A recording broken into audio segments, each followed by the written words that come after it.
Assalamu alaikum guys, welcome back to my YouTube channel. Okay, let's start. We have finished algebra's first chapter. Now let's start with somewhat science. Let's start with the first chapter. First chapter का नाम है gravitation. Now you must have all heard about gravitation. कब सुना था, कैसे सुना था? सबसे पहले किसने डिस्कवर किया था या एक्सप्लेन किया था? न्यूटन ने. कैसे डिस्कवर किया था? बैठा था ट्री के नीचे, उसके सर पे एप्पल गिरा था and so on. So he started thinking कि ये नीचे क्यों गिरा, ऊपर क्यों नहीं गया, साइड में क्यों नहीं गया and so on. So he came to the conclusion that the earth must be attracting the apple towards itself and this attractive force must be directed towards the centre of the earth. ठीक है, सो ये उसने conclusion किया, फिर इस पर laws वगैरह बनाया that we will study further. Okay, so let us first define what is gravitation or gravitational force. It is the force of attraction between any two bodies in the universe. ठीक है, so what is gravitational force? It is force of attraction. Remember, it is attraction. और कोई तरह का force नहीं हो सकता. मतलब force of repulsion भी हो सकता, मतलब एक दूसरे को दूर फेंकना. बट ग्रेविटेशनल फोर्स कैसा होता है? फोर्स ऑफ अट्रैक्शन होता है. ठीक है, ये बहुत ही इंपॉर्टेंट फोर्स होता है और ये पूरे यूनिवर्स की बॉडीज़ पर अप्लाई होता है. ना व्हाट इज़ यूनिवर्स अगर किसी को पता नहीं है तो अगर हमारा अर्थ है, अर्थ क्या है? एक प्लैनेट है. 8-9 प्लैनेट्स को मिलाओ तो क्या बनता है? Solar system. बहुत सारे सोलार सिस्टम्स को मिलाओ तो क्या बनती है? गैलेक्सी बनती है. हमारी गैलेक्सी का नाम milky way, by the way. हाँ, बहुत सारी गैलेक्सीज को मिलाओ तो क्या बनता है? यूनिवर्स बनता है. ये पूरे यूनिवर्स को में एप्लीकेबल है ग्रेविटेशनल फोर्स, और पूरे यूनिवर्स में बिटवीन एनी टू बॉडीज़ में ये फोर्स एग्जिस्ट करता है, बट ये फोर्स वीक होता है. ओके, सो फर्दर नेक्स्ट आता है सेंट्रीपिटल फोर्स. अच्छा, to understand centripetal force let us look at circular motion. Now what is circular motion? नाम से ही समझ में आता है कि कोई भी बॉडी मूव करेंगी in the form of a circle. So motion of a body along the circumference of a circle. देखो यहाँ पे डॉटेड डॉटेड लाइन में बना हुआ है, सिंपल. तो समझो जो भी पार्टिकल है वो डॉटेड डॉटेड लाइन को फॉलो कर रहा है, that is in the form of a circle. तो उसको क्या बोलेंगे? Circular motion. So always remember, कभी भी वर्ड आया सर्कुलर मोशन, मतलब अगर कोई भी बॉडी सर्कुलर मोशन कर रही है तो उसमें आएगा centripetal force. Now what is a centripetal force? वो एक फोर्स होता है जो ऑब्जेक्ट पर एक्ट होता है, किस तरफ? Towards the centre. So it is a force which acts on an object जो सर्कल के अलॉन्ग मूव कर रहा है, and it is directed towards the centre of the circle. उसको क्या बोलते हैं? Centripetal force. सेंट्रीपिटल का मतलब होता है सेंटर सीकिंग, मतलब जो ऑब्जेक्ट होता है उसको खींचता, मतलब जो भी फोर्स होता है वो उस ऑब्जेक्ट को सेंटर ऑफ द सर्कल की तरफ खींचता है. ठीक है, ये काफ़ी इंपॉर्टेंट फोर्स है. It exist in all types of circular motion. अब सर्कुलर मोशन बोले तो earth is revolving around sun, तो वो भी एक तरह का सर्कुलर मोशन हो गया. So therefore centripetal force exist on earth towards the sun. Second, moon revolves around earth again, so moon पर भी एग्जिस्ट करता है towards the earth. Okay, so it acts in any of this circular motion. So next आता है Kepler's laws. Now what are Kepler's laws? Planetary motion, मतलब planets लोग कैसा move करते हैं, रिवॉल्व करते हैं, रोटेट करते हैं एंड सो ऑन. ये सब एस्ट्रोनॉमर्स लोग बहुत पहले से स्टडी करते हैं. उसमें से एक जोहानिस केपलर नाम के साइंटिस्ट थे, उन्होंने भी स्टडी किए, राइट. अब उन्होंने स्टडी करके ही स्टेटेड 3 लॉज डिस्क्राइबिंग देम. उन्होंने 3 लॉज डिस्क्राइब किए. उन लॉज को कहा जाता है Kepler's law. This is an important topic, आने के हाई चांसेस है. So let's look at them. Okay, अब केपलर्स फर्स्ट लॉ. उन्होंने फर्स्ट लॉ क्या बोले कि प्लैनेट की जो ऑर्बिट होती है वो क्या होती है, मतलब वो कौन सा पाथ फॉलो करता है. So this orbit is in the form of ellipse. अब एलिप्स क्या होता है? It is in the form of Oval. This blue line जो आप लोग को दिख रही है नॉर्मली स्क्रीन पर, वो क्या है? Ellipse. So we can say एक अंडे के जैसा, बट इन 2D, राइट. अच्छा, सर्कल के सेंटर को सेंटर बोलते हैं, राइट, और सर्कल का एक सेंटर होता है. बट एलिप्स के 2 सेंटर होते हैं और उनको सेंटर नहीं, उनको फोकस कहा जाता है, राइट. सो केपलर्स फर्स्ट लॉ क्या बोलता है कि प्लैनेट की ऑर्बिट कैसी होती है? एलिप्स होती है, और उस एलिप्स में सन कहाँ पर होता है, एक फोकस पर होता है, मतलब बेसिकली उसके दो सेंटर होते हैं तो उसमें से एक सेंटर पर सन होता है, राइट। सो ये है Kepler's first law, simple law है, it describes about the orbit of the planet. Let's move on to Kepler's second law. अब केप्लर सेकेंड लॉ क्या बोलता है, उनकी स्पीड के बारे में बोलता है कि वो लोग कैसा मूव करेंगे। So it states the line joining the planet and the sun sweeps equal areas in equal interval of time, ठीक है। Let me explain you, relax. So पहले हम लोग देख लेते हैं डायग्राम को, ध्यान से देखो क्या हो रहा है। प्लैनेट जो है वो मूव कर रहा है A to B, C to D, E to F, मतलब वो नॉर्मली मूव कर रहा है। हम लोग ने तीन पार्ट को हाईलाइट किए, ठीक है। अब A to B मूव किया, वो C to D मूव किया, E to F मूव किया। नाउ A to B के केस में वो सन के बहुत पास में है, राइट, बट सो डिस्टेंस बहुत ज़्यादा कवर किया उसने A to B। C to D के केस में थोड़ा मीडियम है, E to F के केस में बहुत कम डिस्टेंस है। But if we compare the areas 1, 2 and 3, सारे एरिया सेम है। एंड द टाइम पीरियड, मतलब A से B मूव करने में, सपोज उसको A से B मूव करने में 2 months लगे, तो C से D मूव करने में भी उसको 2 months लगेंगे और E to F मूव करने में भी 2 months लगेंगे। यहाँ पे डिस्टेंस जो है वो ABCDEF इक्वल नहीं है, but areas 1, 2 and 3 are equal. So basically ये लॉ क्या बोलना चाहता है कि इक्वल इंटरवल ऑफ टाइम में वो लोग इक्वल एरिया कवर करते हैं, इक्वल डिस्टेंस नहीं कवर करते, इक्वल एरिया कवर करते। सो भले से यहाँ पे AB और EF इक्वल नहीं है, बट 1 और 3 इक्वल है।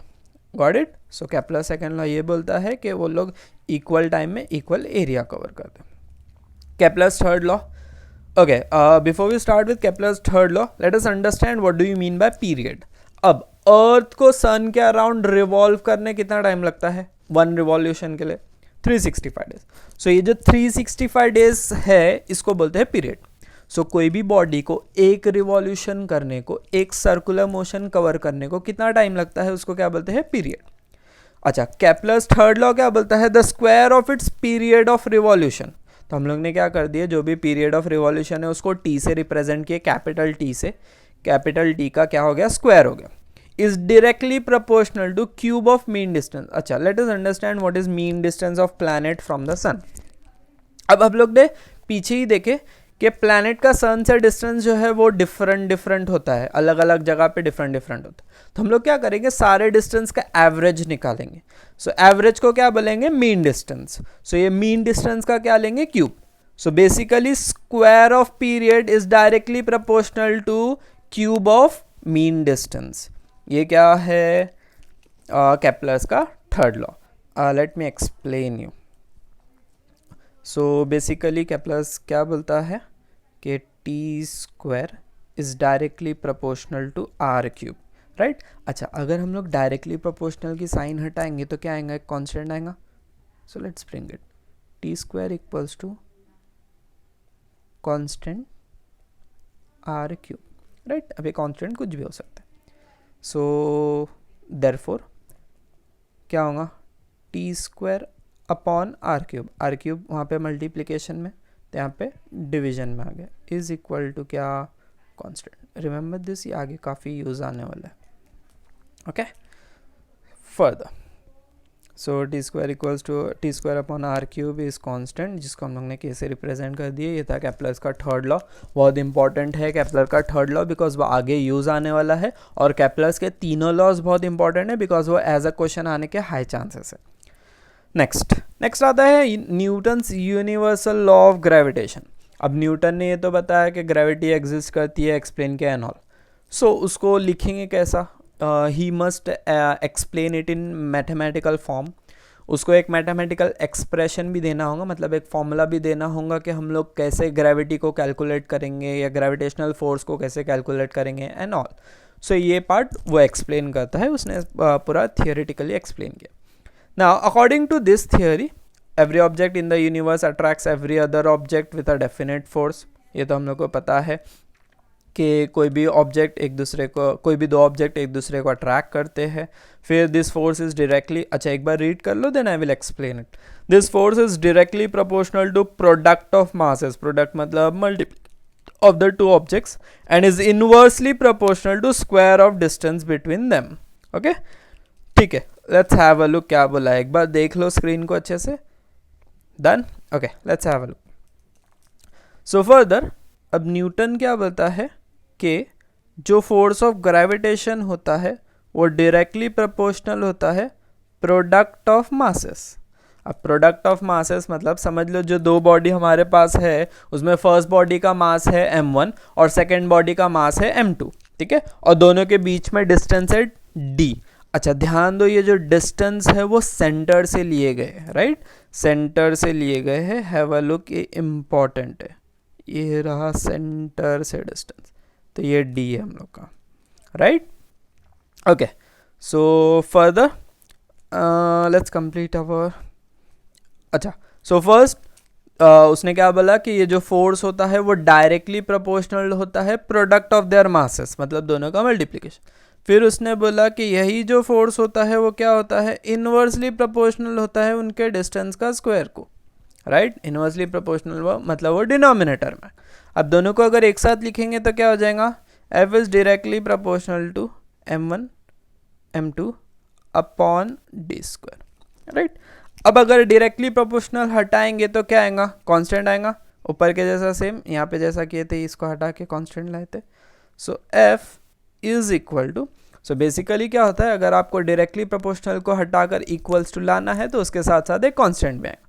तो यहाँ पे भी एक आएगा constant, right, m1 m2 upon d square. Now इस कांस्टेंट को हम लोग रिप्रेजेंट करते हैं कैपिटल जी से. किससे रिप्रेजेंट करते हैं, कैपिटल जी से. सो ये हो जाएगा g m1 m2 upon d square. G जहाँ पर g को क्या बोलते हैं, it is universal gravitational constant, मतलब पूरे यूनिवर्स में इस g की वैल्यू जो है वो कांस्टेंट होती है. अब कांस्टेंट मतलब कितनी होती है, it is 6.67 into 10⁻⁻11 newton metre square पर kg square. You have to memorise each and every digit as well as उसका जो यूनिट है वो भी आप लोग को यूनिट भी रिमेंबर रखना है और पूरे वैल्यू भी अच्छे से word digit two digit remember रखना है. और ध्यान रहे यहाँ पे 10⁻11 है, +11 नहीं है. ओके, फर्दर सो ये था हम लोग का Newton's universal law of gravitation. Again this is important, ये 2 मार्क या 3 मार्क का क्वेश्चन आ सकता है. So let's move to next.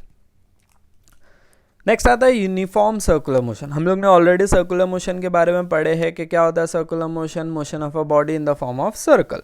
अब यूनिफॉर्म सर्कुलर मोशन क्या होगा, सेम होगा कि motion of a body in the form of circle. Just एक चीज़ आएंगे कि कांस्टेंट स्पीड में रहेगा, मतलब इसकी स्पीड जो है वो कांस्टेंट रहेंगी. ओके, सो इसको शॉर्ट में यूसीएम भी बोलते हैं.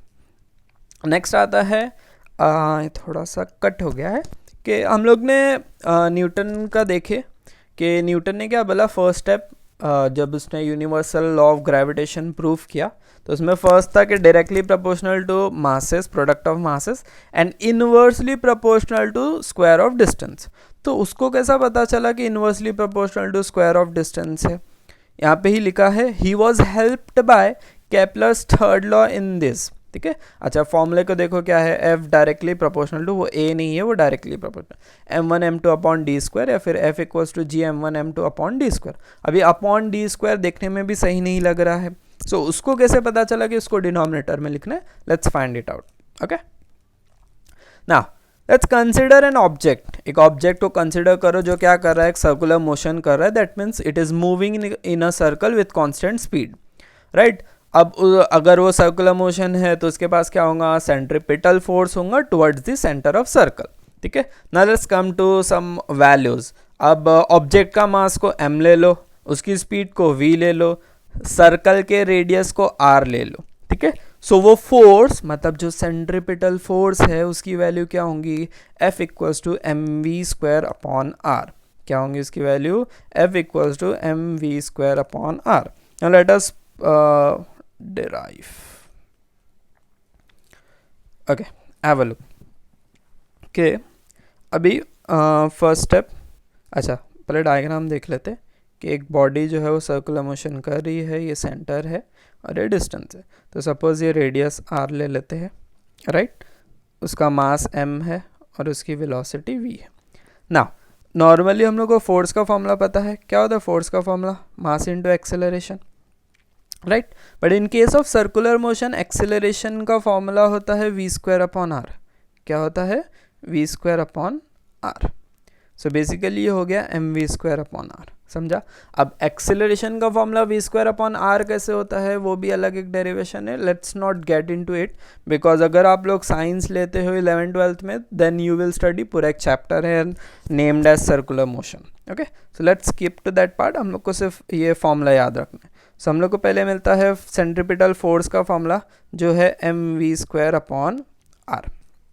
ओके, नाउ बेसिक फॉर्मूला क्या है, स्पीड, डिस्टेंस और टाइम का। We know that speed equals to distance upon time, right. Now अब यहाँ पे स्पीड क्या है हमारी, वेलोसिटी v है।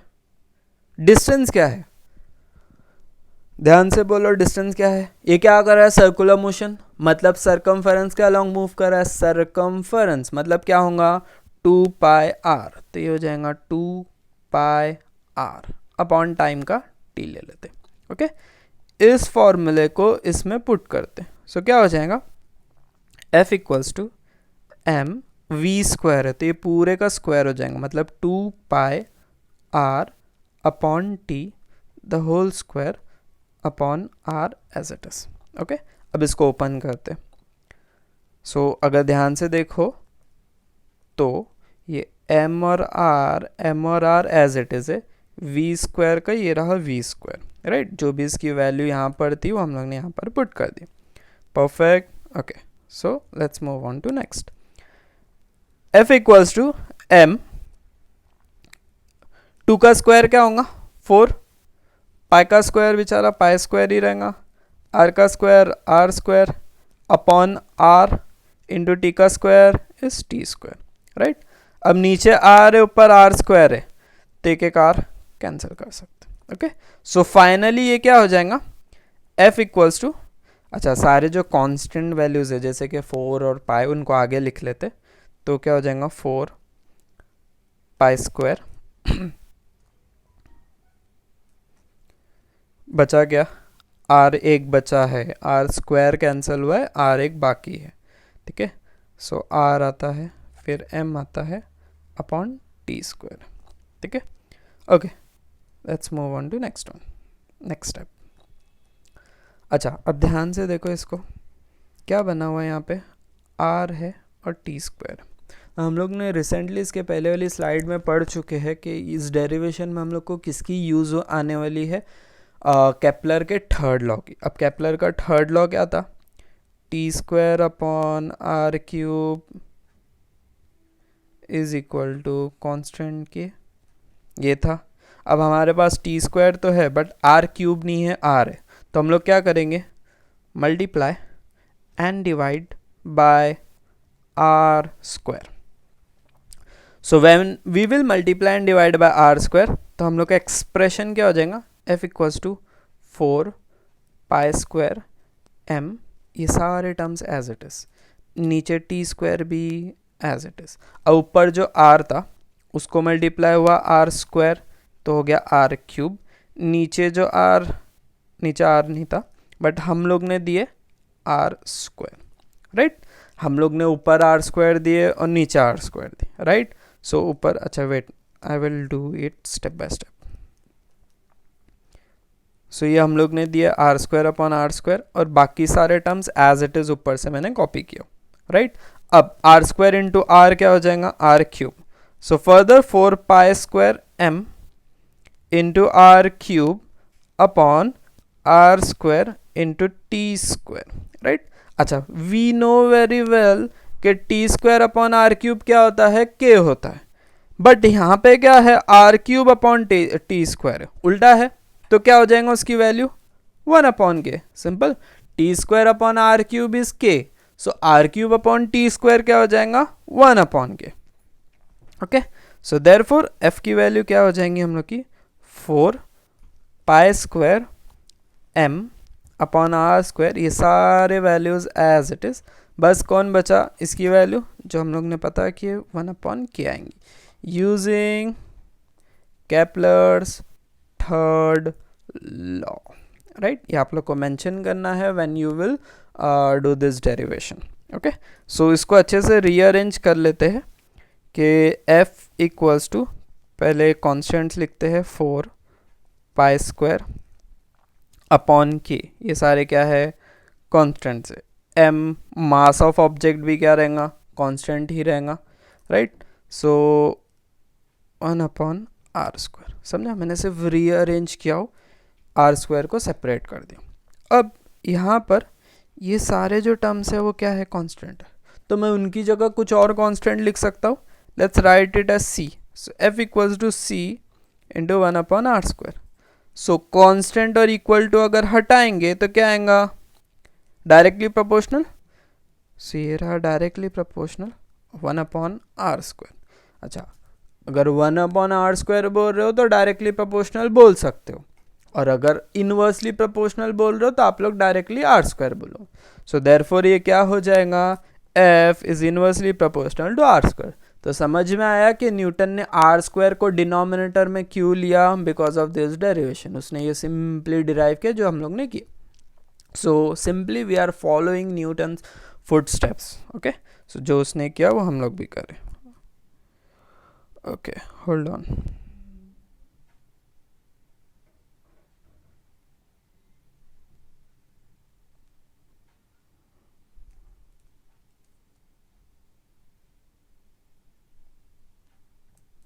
Okay, next. सो समझा ये पूरा derivation, f is inversely proportional to R square. हम लोग को स्टार्ट करना है हम लोग के सेंट्रीपिटल फोर्स के फॉर्मूला से, f equals to M V square upon R. Then we have to use speed वाला फॉर्मूला अपना, speed equals to distance upon time. तो v equals to distance upon time. अब डिस्टेंस क्या है यहाँ पे सरकमफेरेंस है which is 2 pi r upon time. तो हम लोग को ये नॉर्मल हमारे फोर्स के फॉर्मूले में पुट कर देना है, तो v स्क्वायर का फॉर्मूला हो जाएगा। फिर उसको रीअरेंज करना है तो हम लोग को मिलता है r अपॉन टी स्क्वायर। तो ऊपर हम लोग को r क्यूब बनाना है तो हम लोग r स्क्वायर से मल्टीप्लाई डिवाइड करते हैं। सो बन जाता है r cube upon T square. हम लोग को थर्ड लॉ केपलर के थर्ड लॉ से पता है कि T square upon R cube is K. So what will be R cube upon T square 1 upon K. So put करेंगे, सारे कॉन्स्टेंट्स को अलग करेंगे, सो सिर्फ बेचारा आर स्क्वायर बच जाएगा। सो सिंपली ये बन जाएगा f is inversely proportional to R square. Okay,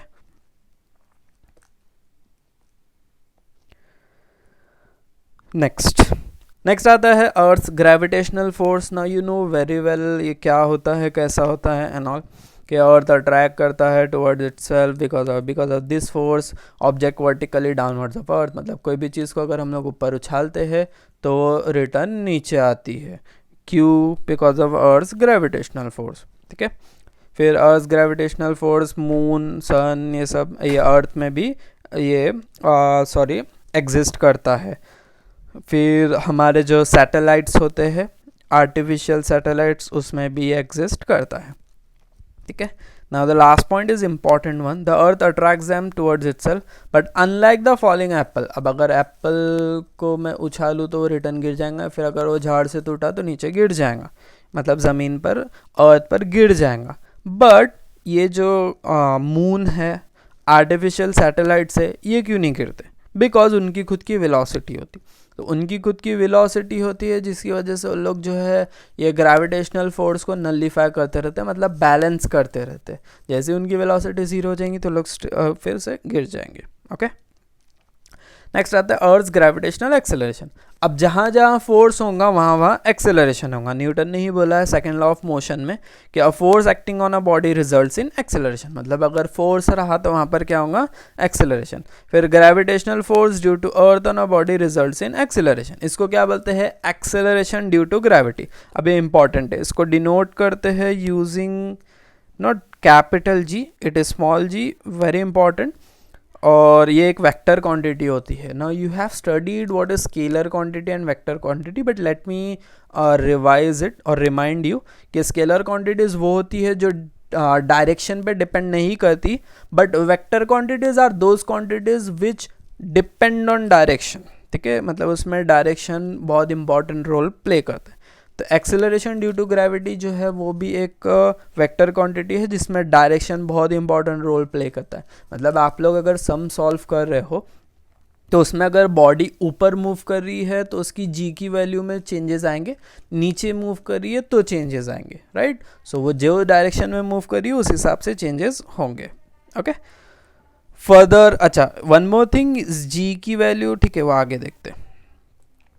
next आता है value of G on the surface of the earth. ठीक है, जो स्क्रीन पर लिखा हुआ है एक बार देख लो. So let's find it out, let's calculate कि हमारे जो सरफेस है उस पे जी की वैल्यू क्या होती है. Now we know very well कि what is gravitational force, F equals to G M upon R square.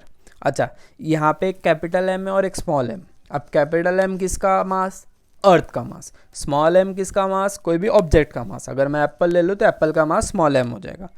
ठीक है, फर्दर क्या है, now we know very well कि फोर्स क्या होता है, मास इनटू एक्सेलरेशन. अब यहाँ पे मास तो एम हो गया, एक्सेलरेशन क्या होगा, यहाँ पे path acceleration due to gravity चल रही है जिसको डिनोट किससे करते हैं, स्मॉल जी से करते हैं. तो ये आ गया. अब ये दोनों भी एफ फोर्स है, तो क्या हम लोग दोनों को इक्वेट कर सकते हैं, yes. So let's equate them. क्या होगा, G M upon R square is equal to M G, right. दोनों भी फोर्स के एक्सप्रेशन को हम लोग ने इक्वेट कर दिया, मतलब दोनों भी एफ को हटा दिया और सारे दो जो रिमेनिंग राइट हैंड साइड्स है उनको इक्वेट कर दिया ना. कुछ कैंसिल आउट हो रहा है, स्मॉल एम.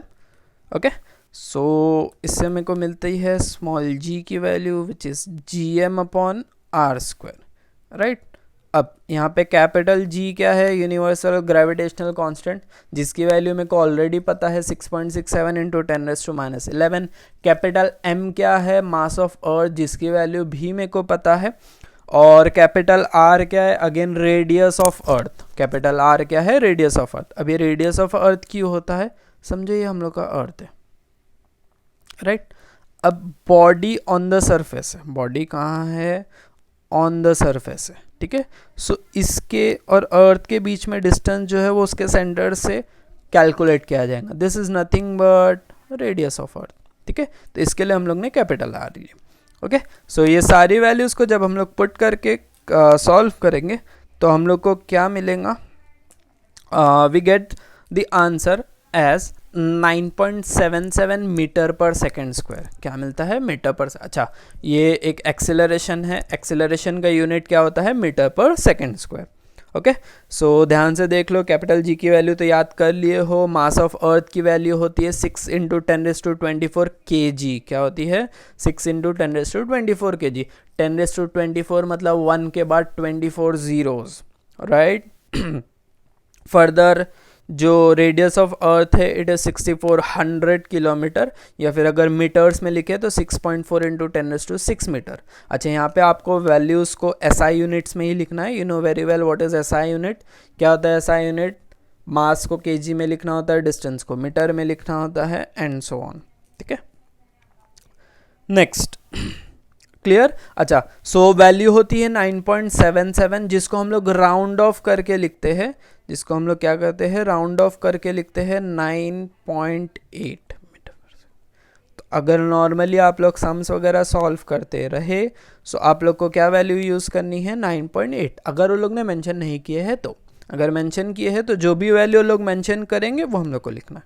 ओके, नेक्स्ट आता है वेरिएशन इन वैल्यू ऑफ जी.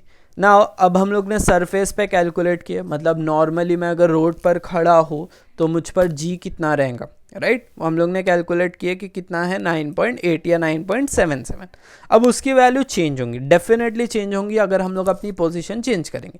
तो कैसी चेंज होंगी, क्या चेंज करेंगे, तो let's have a look. First दिया है change along the surface of the अर्थ. मतलब अगर मैं अलोंग द सरफेस अर्थ पर ही यहाँ से वहाँ मूव करूँगा तो कैसी चेंज होंगी. So the value of G is highest at poles and lowest at equators. अगर मैं पोल्स पर जाऊंगा मतलब नॉर्थ पोल और साउथ पोल, नॉर्थ पोल पर है Arctic Ocean somewhat and South Pole पर है आई गेस एंटार्क्टिका. तो अगर मैं उधर जाऊंगा तो वैल्यू ऑफ जी सबसे हाई होंगी which is 9.832 metre per second square. और वही अगर मैं इक्वेटर पर जाऊंगा मतलब मिडल पार्ट जो शायद से समवॉट इक्वेटर, अगर आप लोग एक ग्लोब देखोगे या मैप देखोगे तो आपको समझ में आ जाएगा, it is the centre line of the earth, right. So वहाँ पर लोवेस्ट होता है which is 9.78 metre per second square. अच्छा, ऐसा क्यों होता है, डिफरेंस क्यों होता है? बिकॉज हमारा जो अर्थ है वो परफेक्टली स्पेरिकल नहीं है. It is not like a tennis ball, right. वो कहीं से थोड़ा सा बल्जिंग है, कहीं से थोड़ा सा डिप्रेशन है, कहीं कर्व्स है, कहीं डिप्रेशन है एंड सो ऑन. सो कहीं पर वो बाहर आ रहा है, कहीं पर अंदर आ रहा है. So it is uneven. तो because of that along the surface of the earth ये वैल्यूज चेंज होती है. नेक्स्ट आता है change with height. So height के अलॉन्ग मतलब अब जैसा जैसा मैं ऊपर मूव कर रहा हूँ, सपोज मैं ग्राउंड फ्लोर पर हूँ अपनी बिल्डिंग पर, तो वैल्यू ऑफ जी क्या रहेंगी? टॉप फ्लोर पर जा रहा हूँ, अगर 10 फ्लोर की बिल्डिंग है, टॉप फ्लोर पर जा रहा हूँ तो वैल्यू ऑफ जी क्या रहेंगी एंड सो ऑन. अगर मैं एरोप्लेन में ट्रैवल कर रहा हूँ तब वैल्यू ऑफ जी क्या रहेंगी, ये सब हम लोग को पता है. सो जब कैलकुलेट करते हैं तो ये पता चलता है कि वैल्यू ऑफ जी ज़्यादा चेंज नहीं होती है विद डिस्टेंस अगर हाइट हम लोग की स्मॉल है तो. So let's have a look क्या बोला है. अच्छा, बेसिकली अगर मैं नीचे से ऊपर जाऊंगा तो वो inversely proportional to R square है, राइट. आर मेरा जो है वो डिनोमिनेटर में आता है, मतलब आर जैसा जैसा बड़ा होगा तो मेरी जो एफ की वैल्यू है वो कम होते जाएंगी, राइट. तो जैसा जैसा मैं ऊपर जाते जाऊंगा वैसा वैसा वैल्यू ऑफ जी कम होते जाएंगे. ओके, सो प्लेस देखते. पहला है सरफेस ऑफ अर्थ, मतलब 0 किलोमीटर, मेरी हाइट नॉर्मली 0 हो जाएंगी. सो वहाँ पे जी क्या हो जाएगा? 9.8 जो हम लोग का नॉर्मली है. अगर मैं माउंट एवरेस्ट पर जाता हूँ जिसकी हाइट 8.8 किलोमीटर है अप्रॉक्सीमेट, सो वहाँ पर भी इट इज़ 9.8 ओनली. सो अगर आप लोग देखोगे तो 8 किलोमीटर मैं ऊपर जा रहा हूँ तो भी कोई डिफरेंस नहीं हो रहा है. तो मेरी बिल्डिंग में मूव करूँगा तो अगेन कोई डिफरेंस नहीं होगा. नेक्स्ट आता है maximum height reached by a man made balloon. So man made balloon के अंदर अगर हम लोग जाते हैं विच इज़ 36 किलोमीटर, तो वहाँ पे थोड़ी सी कम होती है विच इज़ 9.77. नेक्स्ट आती है, अब सैटेलाइट्स की बात करेंगे. अगर वेदर सैटेलाइट है विच इज़ 400 किलोमीटर तो काफ़ी कम हो जाती है 8.7.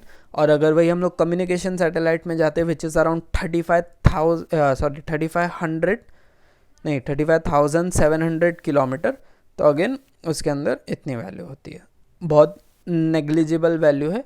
जो 9 के आसपास थी वो अभी 0.225, मतलब it is almost next to 0 है, राइट. तो बहुत कम हो जाती है. सो नेक्स्ट आता है चेंज विद डेप्थ. अगर मैं अर्थ के अंदर जाऊंगा तो क्या होगा? अब वी नो वेरी वेल कि हम लोग का डिस्टेंस सेंटर से मेजर किया जाता है, सो डेफिनेटली डिस्टेंस जो है वो कम होगा. बट यहाँ पे एक और प्रॉब्लम है, लेट मी एक्सप्लेन यू.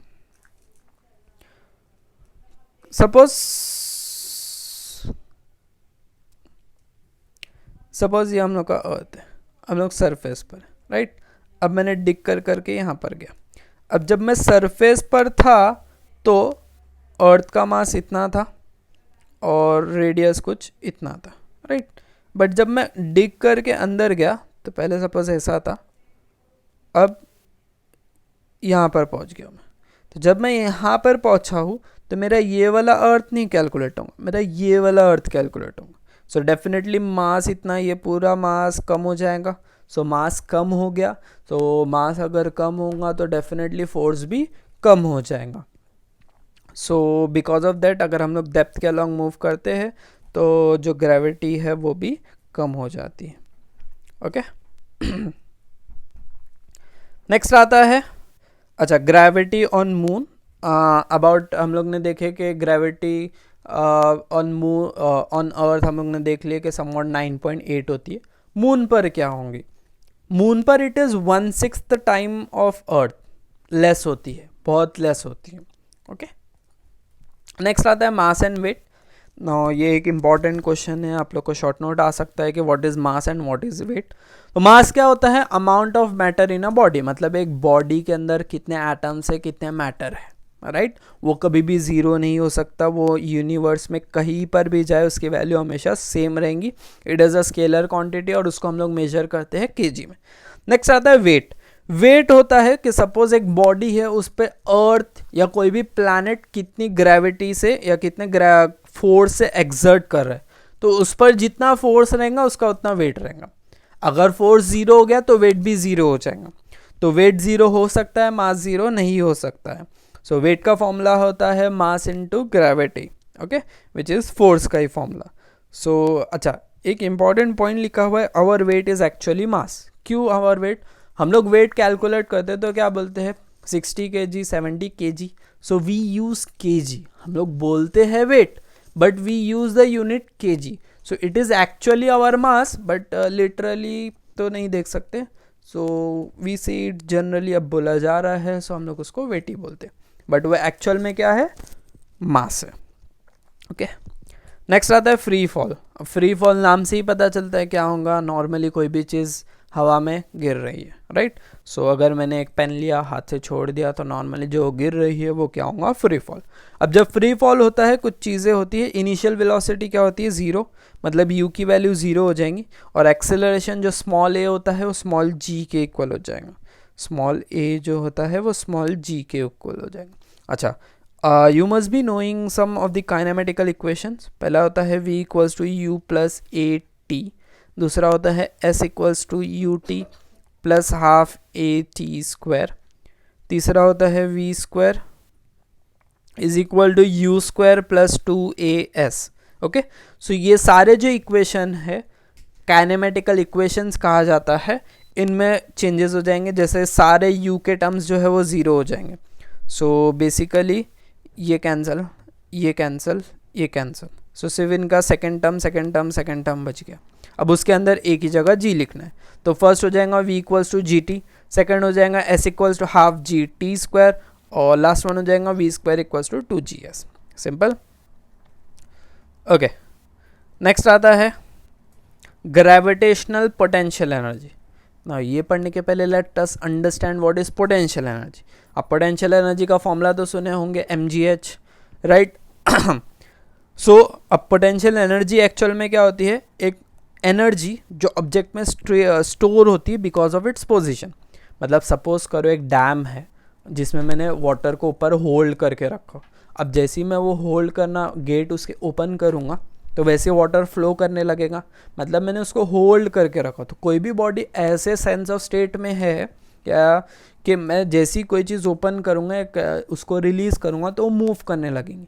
तो इस स्टेट में जब बॉडी रहती है तो उस स्टेट में एनर्जी स्टोर्ड होती है, उस एनर्जी को बोलते हैं potential energy. Okay, let me repeat ही, एक ऐसा स्टेट जब बॉडी मूव नहीं कर रही बट उसके अंदर पोटेंशियल है मूव करने का, कि जैसे ही मैं उसका ऑब्स्टेकल को, रुकावट को हटाऊंगा तो मूव करने लग जाएंगे, तो उसको बोलते हैं पोटेंशियल एनर्जी। उसको हम लोग डिनोट करते हैं इन टर्म्स ऑफ mgh।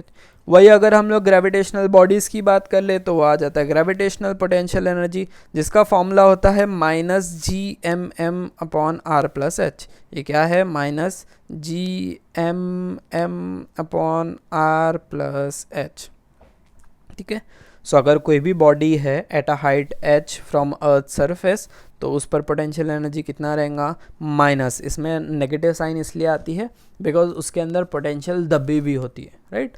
फिर जैसी वो पोटेंशियल यूज़ होंगी तो वो एस्केप कर जाएंगी। सो बेसिकली अगर हम लोग इसको कंपेयर करें तो अगर एक बॉडी है जो स्पेस में अगर चले गई तो उसकी पोटेंशियल एनर्जी ज़ीरो हो जाएंगी, और वही अगर अर्थ के इन्फ्लुएंस के अंदर है तो उसके पास कुछ ना कुछ पोटेंशियल दबा हुआ रहेगा। सो इसलिए हम लोग उसको कहते हैं, उसको हम लोग नेगेटिवली डिनोट करते हैं, राइट। अच्छा, यहाँ पे कैपिटल जी क्या है, gravitational constant. Capital M is mass of earth, small M will be mass of body, capital R क्या होगा, रेडियस ऑफ अर्थ, और एच क्या है, you know very well, it is the height from the surface of the earth. कितना है, 10 kilometre, 100 kilometre, 1000 kilometre, जो भी height रहेंगी वो हम लोग कंसिडर करेंगे। ओके, नेक्स्ट आता है escape velocity. What is escape velocity? नाम से ही पता चलता है कि सपोज मैंने एक सैटेलाइट लिया जिसको मेरे को मार्स पर भेजना है, राइट। अब अगर उसको मार्स पर भेजना है तो सबसे पहली चीज़ यही आती है कि उसको अर्थ की ग्रेविटी के बाहर फेंकना होगा। सो अर्थ की ग्रेविटी के बाहर फेंकने के लिए कितनी वेलोसिटी मिनिमम चाहिए, उसको क्या बोलते हैं, एस्केप वेलोसिटी। ध्यान दो, मिनिमम। अब मिनिमम क्यों, सपोज अगर मेरे को वेलोसिटी चाहिए 10 मीटर पर सेकेंड, तो अगर मैं 15 मीटर पर सेकेंड से फेंकूंगा तो जाएगा बाहर, डेफिनेटली जाएगा। सो जो 15 मीटर पर सेकेंड है वो एस्केप वेलोसिटी नहीं है, जो 10 मीटर पर सेकेंड है उसको हम लोग डिफाइन करते हैं एज एन एस्केप वेलोसिटी। ठीक है, तो अगर मेरे हाथ में एप्पल है और मैं चाहता हूँ कि अर्थ के पूरे ग्रेविटेशनल इन्फ्लुएंस से पूरी तरह बाहर चले जाए, तो उसको मेरे को कितनी वेलोसिटी देना पड़ेगी, let us find it out. अच्छा, सो पहले let us compare the energies, कि अगर बॉडी हमारी अर्थ पर है, बॉडी कहाँ पर है, अर्थ पर है, अर्थ के सरफेस पर है, तो उसके पास कौन कौन सी एनर्जीज होंगी। पहले आएंगी potential energy, you know very well, potential energy का फॉर्मूला अब भी पढ़े, -Gmm। अभी हम लोग का हाइट नहीं आएंगी, सो यहाँ पे सिर्फ R आएगा, राइट। नेक्स्ट आता है काइनेटिक एनर्जी। काइनेटिक एनर्जी का फॉर्मूला सुने हो, 12mv²। अच्छा, यहाँ पे जो v है हम लोग VE लिखेंगे, क्यों, क्योंकि हम लोग एस्केप वेलोसिटी फाइंड कर रहे हैं, इसके लिए हम लोग इसको VE लिखेंगे। सो टोटल एनर्जी क्या हो जाएंगी, इन दोनों का addition, P + K, potential plus kinetic. So basically ये हो जाएगा, हम लोग इसको लिख सकते हैं -Gmm/r, ये हो गई potential, plus kinetic which is 12mve²। अब वही अर्थ के सरफेस से चले गया बाहर, समझो मार्स तक पहुंच गया या कहीं पर भी बाहर है, अर्थ से बाहर है, सो उसकी पोटेंशियल एनर्जी क्या हो जाएंगी, 0। काइनेटिक एनर्जी क्या हो जाएंगी, 0। टोटल एनर्जी क्या हो जाएंगी, 0, मतलब उसके पास कोई एनर्जी ही नहीं रहेंगी। अब सुनो, conservation of energy, energy is neither created not destroyed but it is transformed and so on. So हम लोग की जो एनर्जी है वो कंजर्व होना चाहिए, मतलब ये जो दो टर्म्स है ये इक्वल होना चाहिए, मतलब हमारी एनर्जी कहीं पर भी लॉस नहीं होना चाहिए। सो बिकॉज ऑफ दैट हम लोग इन दोनों को इक्वेट करेंगे, T1 ले लो, T2 ले लो।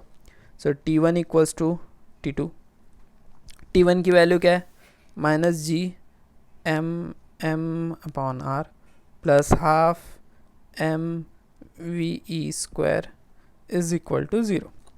अब क्या करते हैं, ये पूरे टर्म को वहाँ पर मूव करते हैं। अब यहाँ पर ये नेगेटिव है तो उस तरफ जाकर क्या हो जाएगा, positive sign change, so it will become Gmm/r। Now simple algebraic calculation क्या होगा, स्मॉल m कैंसिल। अब हम लोग को एस्केप वेलोसिटी की वैल्यू फाइंड करनी है, तो उसको क्या करेंगे, अकेला करेंगे, बेसिक स्टेप्स जो है वो फॉलो करने हैं। सो Gm/r और ये जो 2 है यहाँ पर मल्टीप्लाई, अब ये स्क्वायर है तो वहाँ पे मूव करेंगे तो क्या हो जाएगा, √2Gm/r। That's it. इसके अलग अलग फॉर्मूलेस भी आते हैं, फॉर्म्स भी आते हैं, ये बेसिक फॉर्म है, आप लोग को सिर्फ ये याद रखना है। और अगर इसके बाद वाला याद रखना है सो सिंपल क्या करेंगे, ध्यान से देखो, escape velocity will be equal to √2 as it is रहेगा, कैपिटल G की जगह क्या हो जाएगा, स्मॉल g, और r ऊपर चले जाएगा।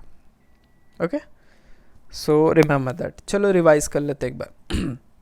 Now we have to compare the energies, हम लोग को क्या करना, कंपेयर करना है एनर्जी अर्थ के सरफेस पर और अर्थ के इन्फ्लुएंस के बाहर।